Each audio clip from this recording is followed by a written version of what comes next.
Karen, tingnan mo ha. Look at the difference. During the time of Speaker Martin Romualdez, there was no effort to send him back.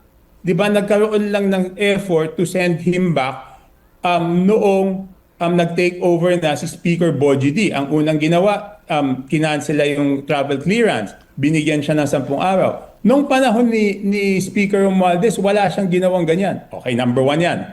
Number 2, up to this point, walang statement si Speaker Romualdez saying that Saldico has to be accountable. Diba? What does it tell us?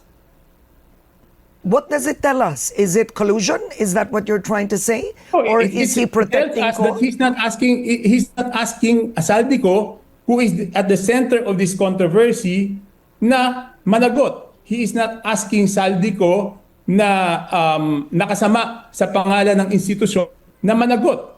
Diba? Yeah, that's what it is telling us. And that is what is very clear. Up to this day, wala pang statement tungkol kay Congressman Saldico. Di ba natural lang kung ikaw ay isang head ng institusyon, kahit anong institusyon yan, pag merong nasa ilalim mo na nasa sentro ng isang kontrobersya, di ba ikaw ang unang-unang hihingi ng paliwanag sa kanya? Ikaw ang unang-unang gagawa ng effort na sagutin niya yung mga paratang sa kanya. In this case, there was no effort.